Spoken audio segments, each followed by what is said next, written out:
Salut, salut, merci de nous recevoir chez vous. Bienvenue dans ce nouveau numéro d'Attitude pour le VAR de Star, une émission d'un genre particulier présentée par votre humble serviteur, Apophis Lagarde de 100 ans. Je vais recevoir pour vous dans ce nouveau numéro un artiste très intelligent, c'est un poète. Il a la gueule dans son travail comme un notaire et comme arme de combat, il utilise la verve et les vers de Voltaire. Salut Don Tox. Salut mon frère, ça va? Merci d'avoir accepté notre invitation. Merci à vous. Nous sommes très ravis de t'avoir sur ce plateau. Je suis honoré. D'accord. Alors, comme je l'ai dit en prélude, tu es un artiste qui n'est plus à présenter.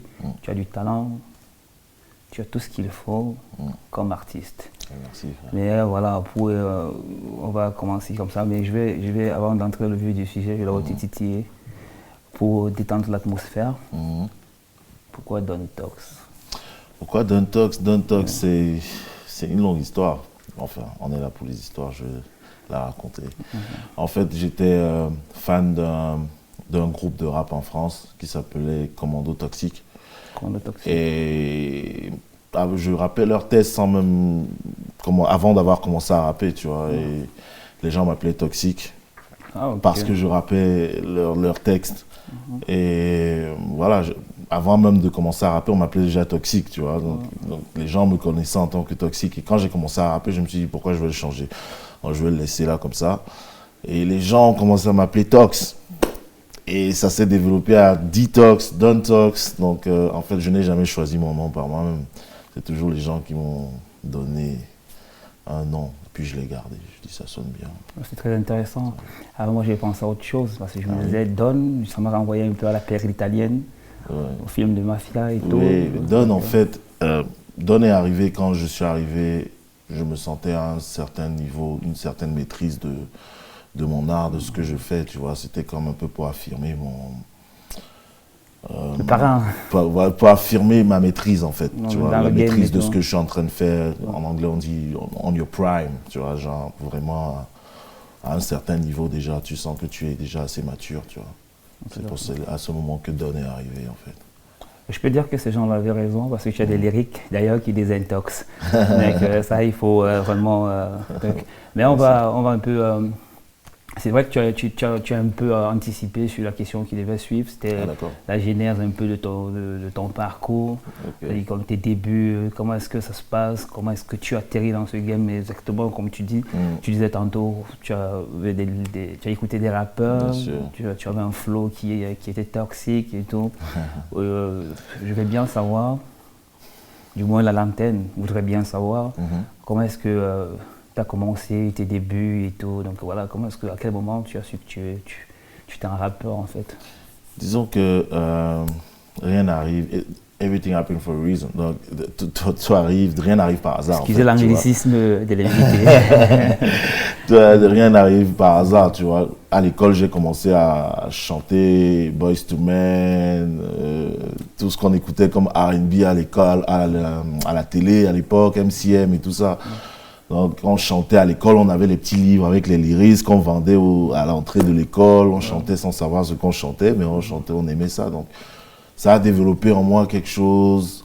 J'ai commencé à faire les kermesses, même à l'école, j'étais dans les clubs de musique, les trucs comme ça. Donc, après, je me suis rendu compte qu'en fait, j'ai un truc et les gens n'arrêtent pas de me dire ça, que j'ai une voix particulière et tout. Puis, j'ai commencé à faire des trucs dans le quartier, même pas avec mes lyrics. Avec des lyrics de rappeurs de France, et puis les gens ne savaient pas, les gens disaient « Ah, t'es trop fort !» Et puis je disais « Waouh, pour une fois, je suis en train de faire un truc et les gens trouvent que j'ai un truc particulier dessus, il faut que je m'applique, il faut que je fasse un truc de moi-même. » Et j'ai commencé à écrire, j'ai commencé à écouter d'autres choses. Mais c'est assez étonnant quand même, parce qu'il faut dire que tu es originaire de Douala, et avec une ville atmosphérique comme Douala, euphorique, avec le blues du Bikutsi, le Makossa, le Bensikin. Comment tu te retrouves à être influencé par ce genre de musique, dirais-je, qui vient de l'extérieur, quelque chose de... Et en fait, chacun a ses vibrations, tu vois, et ça ne s'explique pas, les goûts, les couleurs sont relatifs, tu vois. Moi, bien qu'ayant grandi dans ce milieu du Makossa, dans ma famille, les enfants de mon âge, nous regardions MCM toute la nuit pour voir les nouveaux clips, donc on avait déjà cette attraction pour ce genre de musique. Et puis, je n'ai pas que grandi au Cameroun, j'ai aussi vécu en France un peu. Tu vois, donc j'ai ce mélange tu vois, c'est un melting pot de différentes cultures. Et voilà, c'est ça qui donne moi, quoi. Ouais, je comprends. Ouais, en fait, je l'ai dit parce que je sais qu'à Douala, beaucoup de jeunes avaient un rêve. Parce qu'il faut dire que tu appartiens, quand j'ai regardé ta biographie, tu appartiens à une génération de 2000. C'est en ce moment que tu commences ta carrière, en fait. Oui, dans ce sens, oui. Tout à fait. Excuse-moi d'avoir anticipé là-dessus. Mais ces années-là, ces petits pays, c'est le vent en poupe, c'est les sans-visas. Tous les jeunes de Douala veulent être dans les sans-visas. Alors, quand tu avais un truc, généralement, le curseur était là-bas. Bon, mais bon, c'est pas grave, comme tu l'as dit tout à l'heure, tu as une influence de deux environnements, celle là où tu as grandi en France et celle du Cameroun. Et il faut dire que c'est comme ça que tu as eu l'influence des vibrations auxquelles tu faisais allusion. Et en ce moment, à partir de ce moment-là, tu es vibré par ce genre musical. Et à quel moment, début dans ta carrière professionnelle, je veux dire, je sais que dans les années 2000, j'ai anticipé là-dessus, mais essaye d'être un peu plus explicite pour la lanterne. Bah écoute, bien que il y ait les sans-visa, comme tu dis, tu parles. À l'époque, on avait aussi les Snoop Dogg, les Tupac qui tournaient déjà au Cameroun. Moi, j'avais les cassettes de Tupac, de LL Cool J. Donc, même au Cameroun, c'est des choses qui arrivaient. Peut-être qu'il fallait juste être disposé ou être dans un environnement où tu peux avoir ce genre de choses. Mais moi, là où je vivais, ça arrivait. Donc, j'avais l'opportunité de prendre connaissance de ces choses, d'être intéressé sans même comprendre l'anglais. Savoir que c'est des vibes ça me dit quelque chose, j'adore, tu vois, je suis plus intéressé, je cherche à savoir, connaître plus. La musique est universelle, quoi, que tu naisses en Éthiopie, que tu naisses, que si tu as écouté Tupac, tu vas aimer, si tu as écouté Snoop Dogg à l'époque, tu vas aimer, tu vois. Après, quitte à toi de décider de te lancer plus vers le Makossa ou plus vers le Bikutsi, ça dépend vraiment de tout un chacun, quoi. Je trouve ça intéressant. Et ce n'est qu'à l'écoute de ce genre musical que tu as appris à rapper dans le temps, où tu as aussi une notion, ou bien tu as eu à apprendre le solfège. Je suis un autodidacte. Je ne suis jamais allé au conservatoire, je ne suis jamais allé apprendre la musique quelque part. Douala, Cameroun, Luxembourg. Just bar. Check it now. Je préfère le moteur, toi la carrosserie. T'es juste le prochain clown qui prendra part au cirque. Arrête ta saloperie, éloigne-toi de mon périmètre. T'es le meilleur des nuls, et t'es déjà dans le record Guinness. Florilège, comme mon flow émerge, mon freestyle est un privilège. Je suis, donc c'est vraiment mon oreille, tu vois, je crois en mon oreille, et puis ça m'a toujours donné raison, tu vois.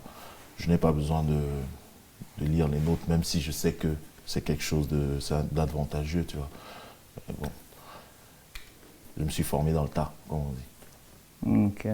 Et dans ce tas, il faut dire qu'il y a une histoire particulière, c'est, comme on dit toujours, tout arrive à un départ. Et le départ, le déclic, c'est, tu as expliqué tout à l'heure que certaines personnes avaient déjà découvert en toi un talent inouï. Il fallait le matérialiser. Alors en 2000, vous créez un groupe avec des potes, qui en l'occurrence le groupe Dacrou. Et comment ça se passe? Comment est-ce que vous constituez ce collectif? Alors, il faut savoir qu'avant Dacrou, je commence à être le backer de Carlos Kambok, avec Amel Oueladji. Je fais les backs de Carlos, c'est le premier gars qui rappe en bafang et tout. Je fais même ça sans même pouvoir parler bafang, mais il kiffe ce que je fais. Et lui, il est déjà à un certain niveau dans sa carrière, vraiment prometteur. Et c'est comme ça que je connais les grandes scènes. Avec le fameux Carlos K. Avec le fameux Carlos K. C'est comme ça que je connais les grandes scènes. Après, Carlos s'envole tout seul, il fait ses trucs tout seul. Je reste scotché à Armel. Et je rencontre un frère de Daido qui s'appelle Hervé, VR. Et on forme le Rio dos Camaroes. Et le Rio dos Camaroes était c'était basé vraiment sur les mélodies, les chants, on chantait pour Dieu. Et après, le Dacrou dont tu parles, dans le Dacrou, il faut savoir que j'ai deux cousins. J'ai un cousin du côté de ma mère avec qui je suis très proche depuis tout petit, qui était parti à Yaoundé à l'époque, et on s'est retrouvés, et il se trouvait qu'il faisait des instrus. Et il m'a trouvé, à l'époque j'étais dans le Big Boss. Big Boss, c'est l'un des plus grands groupes, labels au Cameroun de hip-hop. Tu vois, ils ont sorti la compilation Le Clash avec Holocaust, avec Dupont et Dupont, les Nostra, Alberto, les Clés, tout ça. Donc, je suis arrivé là, dans un collectif, dans un label où il y avait des gens qui avaient déjà énormément d'expérience. Et j'ai appris, j'ai continué à m'améliorer. Et de là, mon cousin est venu. Et puis, j'ai rencontré mon autre cousin du côté de mon père, qui lui, on a vécu en France aussi un peu, mais lui, on ne se voyait pas beaucoup, on n'a pas le même âge. Donc, mais on s'est retrouvés et on a commencé à traîner ensemble. Et puis, on s'est sentis à l'aise entre nous, et puis on a piqué 2-3 bons potes à nous, qu'on considérait bons rappeurs aussi. Et on a commencé à traîner ensemble, à faire des freestyles, se sentir bien, se sentir confiant. Et on a décidé de faire un album. Dacrou Family. Voilà, Dacrou. Et on a fait un street album. On l'a vendu nous-mêmes. On n'avait personne pour nous aider. On a fait nos vidéos. On a fait un featuring. C'était quoi le titre de l'album? Faut le vivre.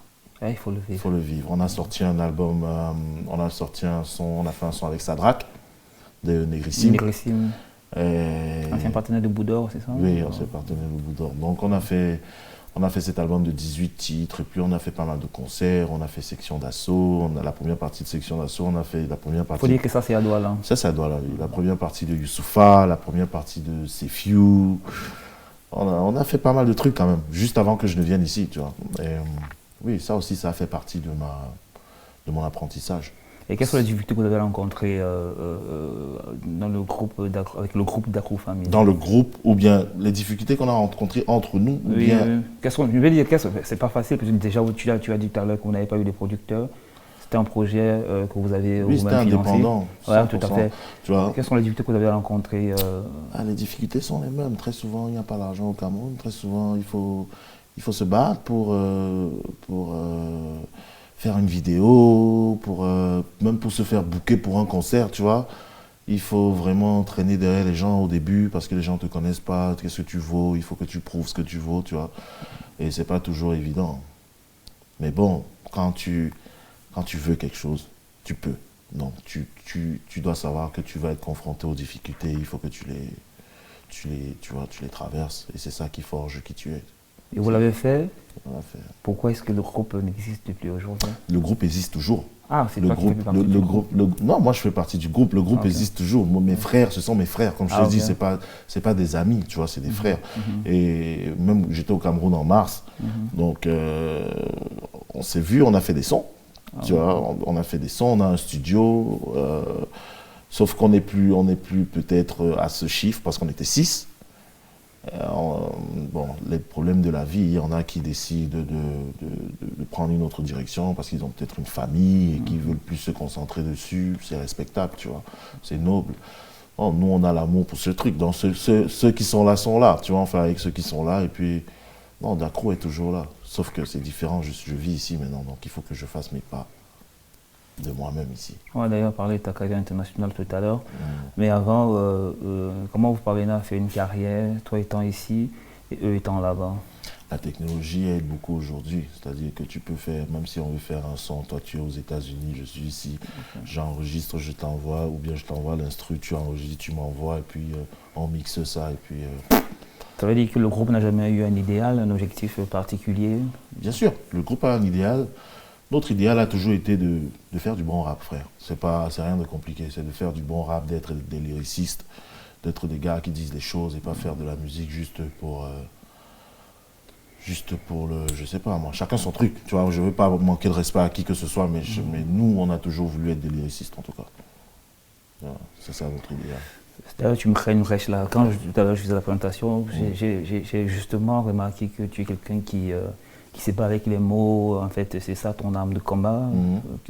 Et c'est pour ça. Mais justement, est-ce que tu n'as pas le sentiment que ce que tu fais est aux antipodes avec ce que fait la jeune génération aujourd'hui? C'est un choix personnel ou tout simplement tu n'arrives pas à te renouveler ou à t'adapter à ce qui se fait aujourd'hui? Non, c'est un choix personnel. Après, je dis toujours aux gens, tu ne peux pas, c'est pas parce que tu m'écoutes faire un style de musique que ça veut dire que c'est le seul style de musique que je sais faire. Je peux faire énormément de styles de musique, tu vois. Sauf que moi, j'ai ma zone de confort que j'aime bien, où je me sens plus à l'aise pour exprimer ce que je souhaite exprimer. Tu vois. Après, comme je disais, chacun sait pourquoi il fait la musique. C'est-à-dire que si moi, je fais la musique aujourd'hui, il faut que j'ai une raison. Ma raison, je l'ai. Et ce n'est pas forcément une raison qui est la raison de la nouvelle génération. Tu vois, donc chacun fait son truc.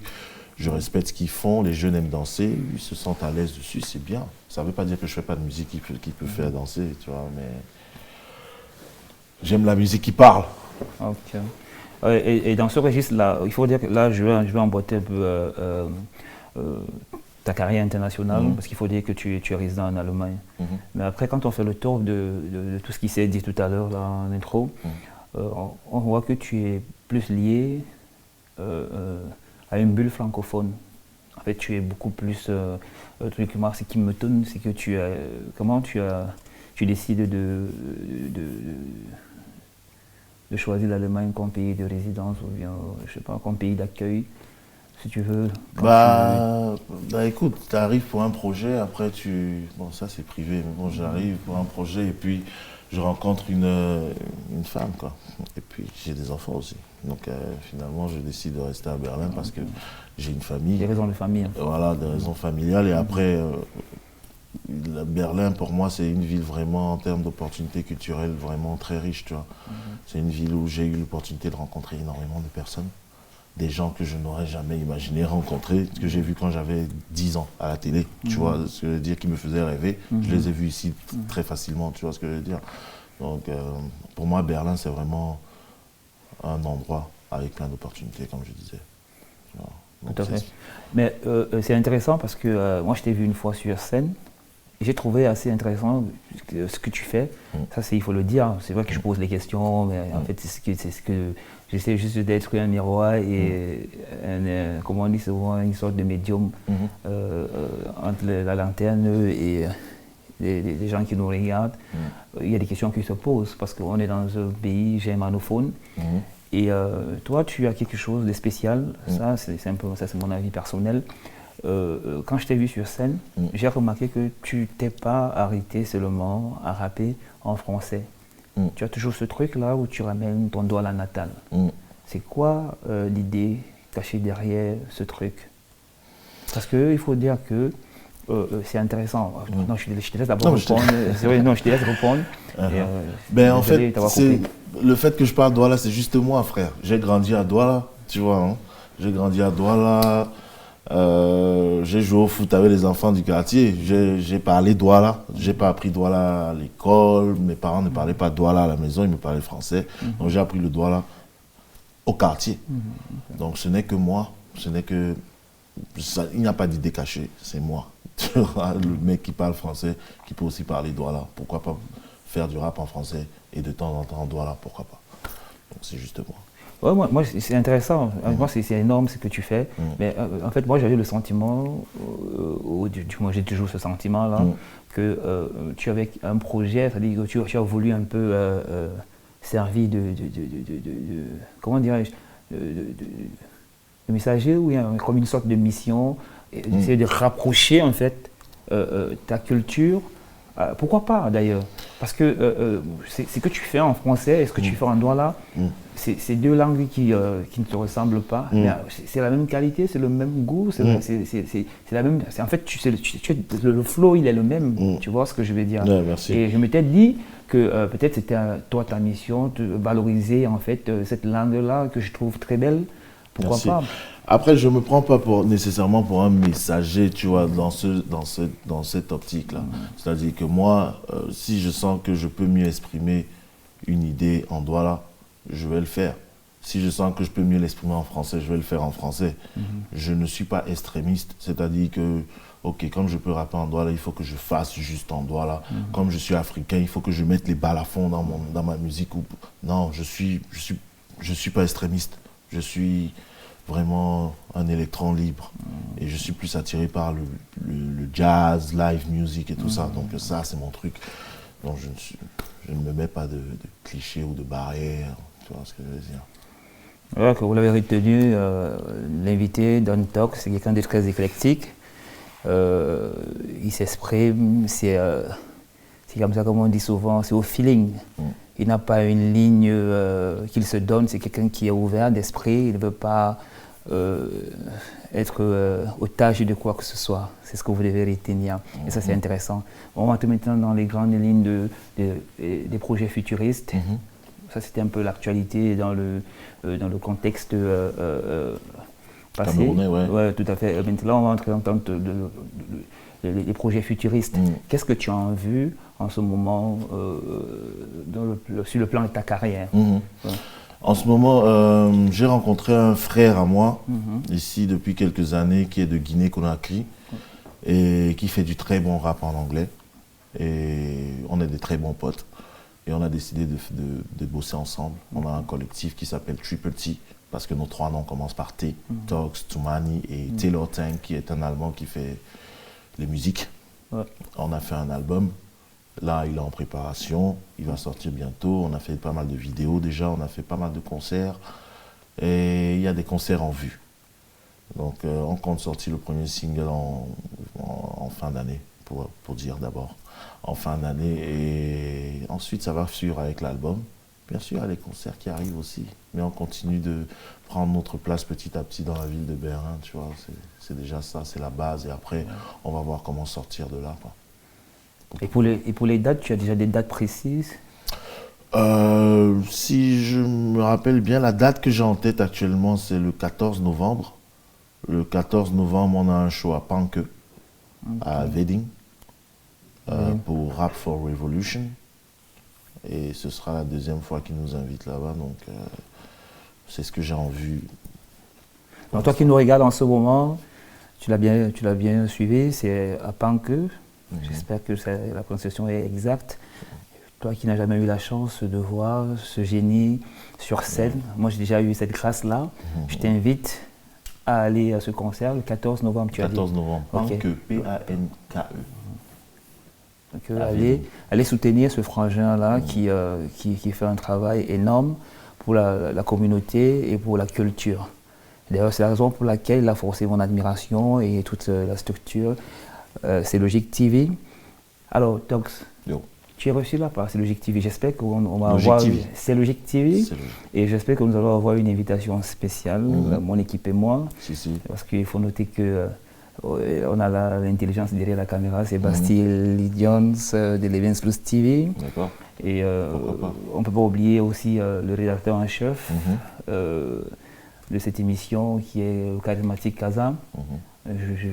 Donc tu dois préparer 3 billets pour ces 3 personnes-là. Ok. Ça sera vraiment un plaisir de te voir sur scène. Et ils n'ont pas encore eu cette chance-là. D'accord. Alors, comme ça, le projet avec tu pourrais dire encore le nom? Voilà, donc le projet avec Toumani, en fait, ça s'appelle Franglais. Franglais. Pour dire, c'est un mix de français et d'anglais.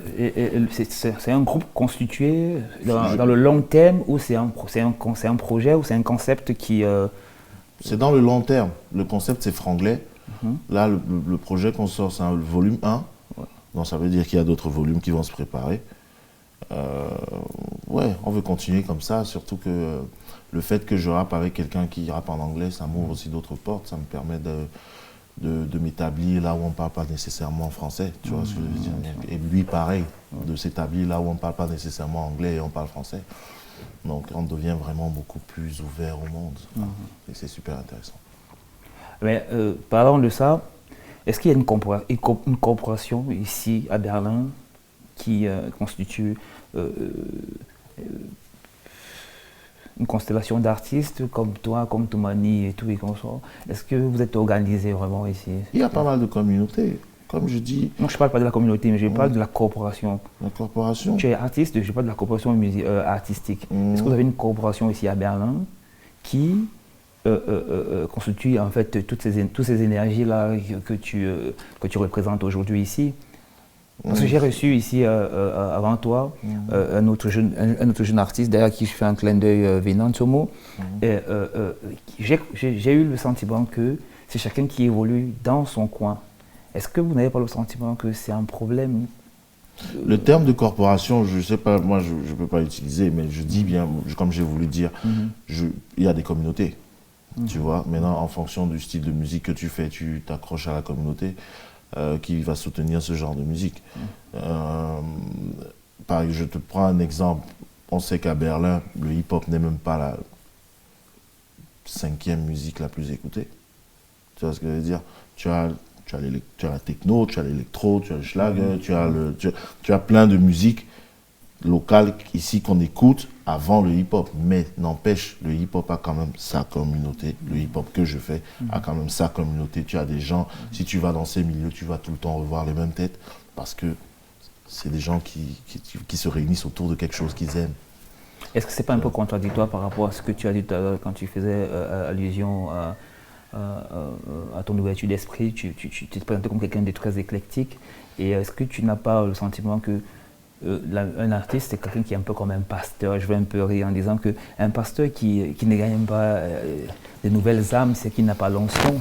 Est-ce que tu n'as pas le sentiment mais il faut avoir une base, c'est-à-dire qu'il faut avoir une base. Même quand je prends l'exemple de ton pasteur, il a une religion, mais il ne va pas que parler pour sa religion. Il va aller prêcher pour les gens qui ont une autre religion. Tu vois ce que je veux dire? Donc, mais il a quand même sa religion. Ça, on l'a bien compris. Et du coup, on retient que tu as pour le moment d'avoir ta communauté, mais tu n'es pas fermé. Voilà. Voilà.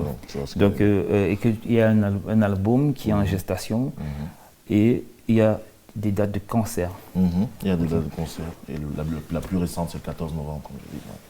Vous avez dit un titre comme ça, quand même, qu'on peut écouter Oui, on a fait on a sorti un single avec un fameux label d'Allemagne qui s'appelle Snow Goons.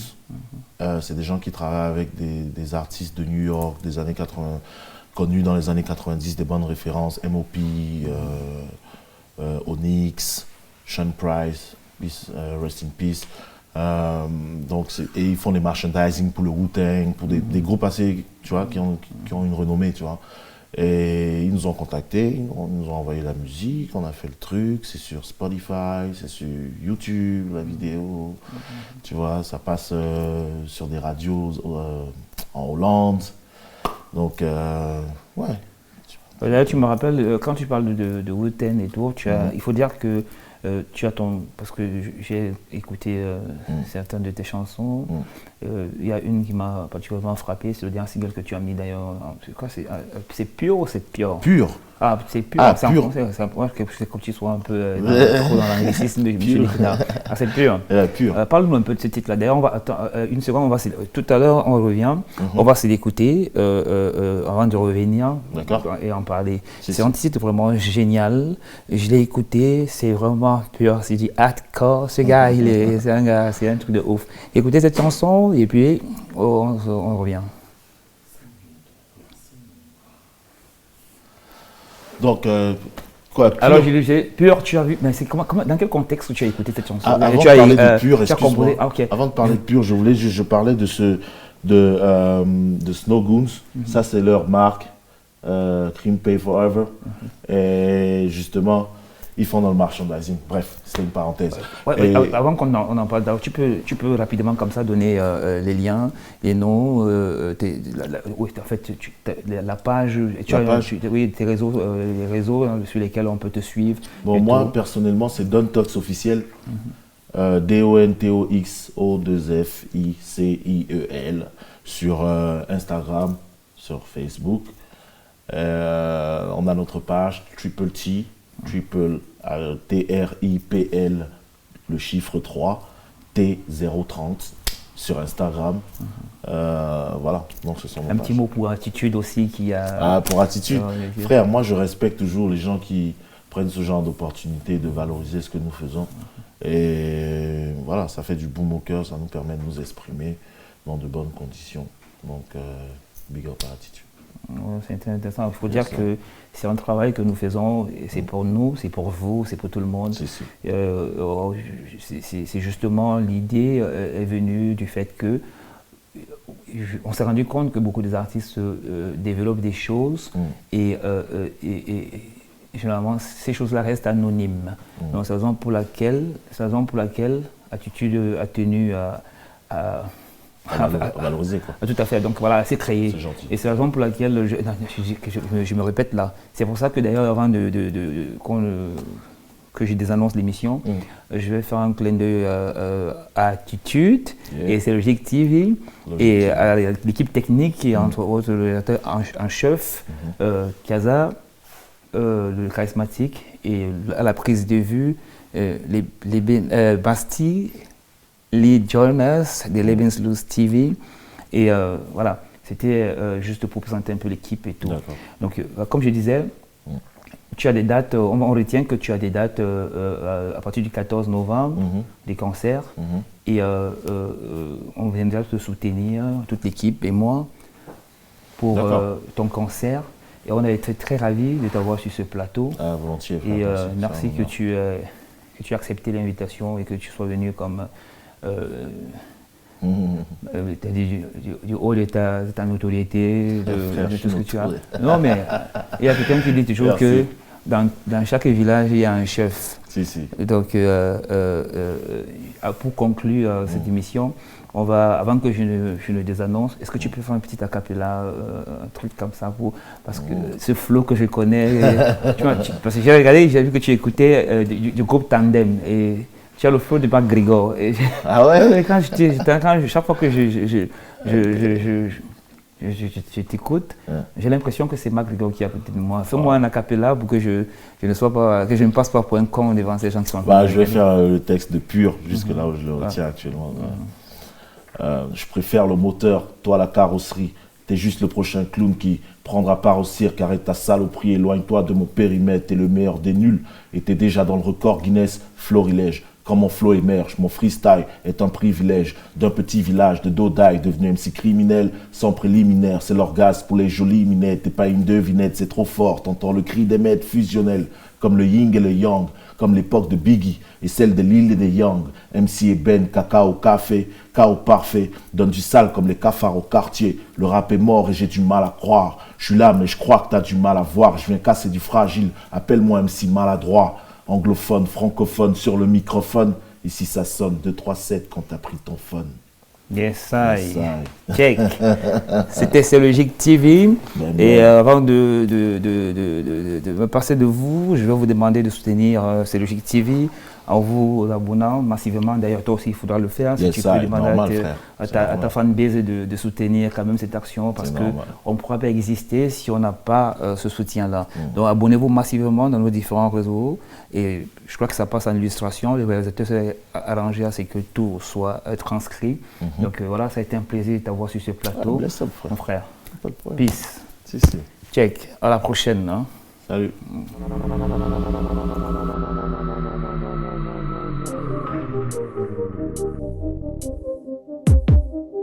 Yeah. Headmaster Detox. Aye. Check, bang, bang. Yeah, bang, bang. Check, bang, bang. Bra. Case de départ, j'ai pas de fardeau, je vis de mon sac. Y'en a qui t'aiment et qui t'aimeront pas. Ce que tu sais faire, tu le fais davantage. J'ai trop de vibes, je les mets à la page. La concurrence, je l'emmène à la casse. Je suis resté confiné, peaufiné, le délire, c'est comme le Messi qui tenait la balle. Elle veut du sale, il faut qu'elle en bave. Je pars de rap, pas de celle dans le drap. Tu veux de la bonne, c'est le seul endroit. Fais gaffe aux flics qui ne plaisantent pas. Si t'as mon fric, tu me paies en cash. Évitons que ça s'opère en clash. Auront beau consommer, parler de toi. Et ça même si tu paies à boire. La vie c'est dur, elle te fait un doigt. T'as pas raison de te faire avoir. Faire du bénéfice, c'est super rentable. Faut que t'avances quand le chien aboie. J'ai connu des gens peu fréquentables. Compris que le respect c'était un droit. Vaudrait mieux assumer, assurer, assumer. Moussi qui moi t'étais moins en bas. Le malheur ne vient jamais de loin. Il se fait tourner comme un joint.